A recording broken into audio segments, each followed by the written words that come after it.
So, the question we're all thinking when it comes to movies, will Deadpool save Disney's Marvel Universe? And I think it's a really interesting question because Deadpool by itself is extremely successful. In the 2010s, it had a pretty big cult following even before the first movie came out. The video game was really fun. And the best thing with Deadpool was, I think it, besides Wolverine, it's the only rated R superhero movie. So I think that brought out a whole new different way of doing movies when it comes to Deadpool. So it's really interesting because, as we know, Disney, Marvel, they have not been doing good lately. They've been struggling. They've been losing money on all their shows, their movies, and now they have the rights to Deadpool. So, and this will be the first Disney Deadpool. The first two are owned by Fox. So it's really interesting. Let's get into it. Deadpool and Wolverine becomes the most viewed trailer of all time within 24 hours. It had 365 million views, beating No Way Home. Now this is insane. I think, like I said, Deadpool's very popular, and then you factor in Hugh Jackman coming back as Wolverine. I mean, that's everyone thought he was out, wasn't doing it anymore. I guess Ryan Reynolds was able to convince him to come back. And I think they're doing something with like the tying people from Loki to justify how he's still alive. And I mean, now also too, he's in his costume from the comics, which we've all been waiting 20 years to see that. And it's been, I think it was teased one of the movies where he was like looking into like a chest and seeing it. And he was kind of like, what the hell is that? But he's never actually worn it. So I think that'll be another interesting thing too, is his personality when it comes to wearing it. Cause he didn't seem so open to it before. And now he's wearing it. It seems like the whole movie. So like I say, you look at Deadpool. It made 782 million worldwide on just a $58 million budget. If you look at a lot of movies today, especially in the superhero category, they're all like 150 million budget, 200 million budget. Then you got to factor in all the marketing for it. This was lower budget because Fox didn't have a lot of confidence in it. I don't remember how the marketing was, but seeing that Deadpool was pretty well liked already. Probably didn't need to do a lot of marketing. Second one, almost just as successful, 734 million, and doubled the budget, but still made a bunch of money. Like you even factor in, even if you say marketing's another 100 million on top of this, it still made $500 million. Like that's insane. So now let's look at what Disney and Marvel have produced lately that has just been hot garbage. First, we got to go to the probably arguably the worst one, which is She-Hulk. So I don't really trust the tomato meter when it comes to critics personally. Ever since the Rotten Tomatoes gave Star Wars The Last Jedi like a 92% rating when that was probably the worst movie to ever exist in all of time. Ever since then, I have not trusted them. And if you look at the budget for She-Hulk, it was 25 million an episode. So just 2 episodes was almost the whole budget for Deadpool. 225 million total, which is insane because if you look at the CGI on She-Hulk, you kind of see a little here. CGI was horrible. Like if you look at the Hulk movies from 20 years ago, that CGI was better than this. Star Wars from the early 2000s was better than this. Lord of the Rings better than this. Like I don't know where that 25 million episode is going to because it definitely wasn't going towards CGI. The next one you have Secret Invasion, 46% audience. I'm going to be honest, I didn't really hear much about this coming out at all. I feel like they didn't market this very well. Maybe they didn't think it was going to be popular. Maybe they're trying to save money. But you would think with an actor like Samuel L. Jackson, who can sell out just about any single movie, you would think that it would at least get some kind of marketing, you know? But it didn't. And just like She-Hulk, the whole show had about a $212 million budget. I guarantee you they did not get that money back because, like I said, I've never heard anybody even talk about Secret Invasion. And then the last show I want to talk about is Miss Marvel, which, why don't I get that? Miss Marvel had a budget. Why is it not popping up here? I think it was 200 million as well. I had it up here. I don't know what happened to it. I believe it was about 200 million. It was not very great. And that didn't get good ratings either. It just was horrible, you know. And then if you look at the movies too, like the Marvels is one of their newest movies, had a $220 million budget, only made 206 million. So that's not even factoring in all the marketing they spent behind it. Because I remember I saw commercials for this everywhere. So if you factor that in, it was like they lost like 200 some $1 million, I think. It was insane. And this says the budget was around 270 million, so it's a little mix up there. So yeah, it had yeah, it was just bad. I don't know where it's at. But now, why have these movies been so horrible? Well, there's a bunch of things you can factor into that, right? A big argument people like to say is, oh, people aren't going to the movies anymore, right? Well, I want to show you why I don't believe that. And that is because I have all my tabs mixed up, and I am sorry for that. Basically, what I was going to say was Barbie and Super Mario Brothers made a shit ton of money. I think Barbie made like 1.5 billion total,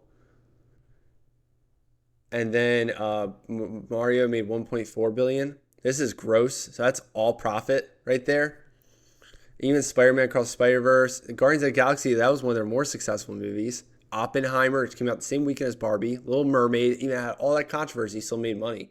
So it's not people going to the movies.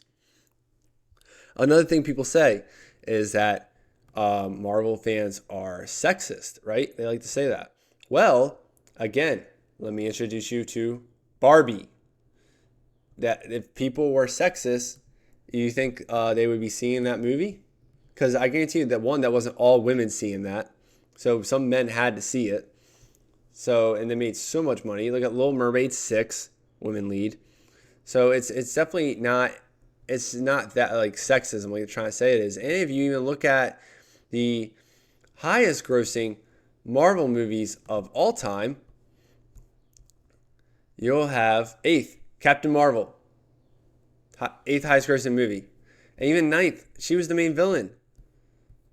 So I don't think you can blame it on sexism. I think you just made a bad movie and you want to try and make some excuse for it. You want to say, oh, your fans hate women. First off, if you ever blame your fans for anything, why would any of them ever watch anything you make again? Once you start attacking the fans, you're going to lose money going forward. So that's never going to work for you. And the last thing a lot of people like to say is the race card, because Kamala Khan is brown, and that's why they didn't do that good. And I think She-Hulk, when she's not green, she's like half black or something. Like play the race card, right? Well, let me take you back to the same list where Black Panther: Wakanda Forever was the 7th highest grossing Marvel movie of all time. And Black Panther, the first one, was the 3rd highest grossing movie of all time. It made more than the first Avengers Endgame movie, Infinity War. It grossed higher than that. The only ones that beat it was No Way Home, which featured all 3 Spider-Mans, which is like our childhood, people my age, and then Endgame, which is the last of that whole arc. So yeah, I don't think you can play the race card. And like I'm saying here, this Disney exec blaming their woes on racist, sexist fans. That is never going to work for you. And he said this comment here. Everyone says it's the movie, stupid, which is an easy thing for people to say. More appealing movies are a great way to jump the political issues, but more and more our audience or the segment of the audience that has been politicized equate the perceived messaging in a film as a quality issue. They won't say they find female empowerment distasteful in the Marvels or Star Wars, but they will say they don't like those movies because they are bad. So make better movies. Becomes code for make movies that conform to aggressive stereotypes or put men front and center in the narrative, which is what you're seeing now. So there you have it. I will say when it comes to Star Wars, people didn't like Star Wars because Rey was the main character. People didn't like it because that was a horribly written movie, and the way you wrote Rey's character was just absolute garbage. And the eighth movie, The Last Jedi, is probably the worst movie I've ever seen in my life. Like when you have Rey in there in The Force Awakens, she's never held a lightsaber before. She didn't even know what the Force was 5 minutes ago, and you have her battling and keeping up with Kylo Ren, who's been training on lightsabers for like 20 years, and she's keeping up with him. Nobody, you could put a man in Rey's position, no one's gonna believe that. Like it just doesn't make any sense. That's poor writing. That's the thing. You have characters. You don't put like really any struggle. Like Rey, besides growing up on that desert planet in the very beginning, she really didn't have any struggle. She barely trained. She caught everything easily. Like Luke Skywalker in the original trilogy got his hand cut off by Darth Vader. Anakin Skywalker also got his hand cut off by Count Dooku. Anakin had his whole body burned. So there's struggle there. There was never any struggle with Rey. So that's a big reason why these movies suck. So and another thing too, people love Rogue One. That's a woman's a main lead. That's a lot of people's favorite Disney Star Wars movie. So that just defeats your argument too. So I mean, I don't know what it's going to be like for them going forward. Because, I mean, like, but after Deadpool, I mean, I think these movies could potentially be good. Like Captain America: Brave New World with Falcon as Captain America, I think it has the potential. I really liked the show up until they were talking about, America doesn't want a black man as Captain America. Dude, get over yourself. Nobody cares what color you are, okay? When you start doing that stuff, you turn people off from your show. Just have him in the suit, have him do his thing. Nobody's going to care. Like him and Winter Soldier were a good team up. Thunderbolts, I don't really know what they are. So I couldn't tell you that. Fantastic Four could potentially be good if they do it right. That's a big if. Blade has Mahershala Ali. I think that's how you pronounce his name. I think he's a really good actor. I really liked him as the villain in Luke Cage. And that one movie where he was the musician and he had that white guy driving him around, that was really good too. So I think he's a really good actor. So I think they could do really good in that movie. And it has a black lead. So people can't be racist, right? So I don't think, with all this being said, I don't think Deadpool is going to save Marvel or Disney at all. I think Deadpool is going to be like kind of a one-off. Like Deadpool, I think is going to make probably $800 million, $1 billion. I think it's gonna be really close to $1 billion in revenue or whatever.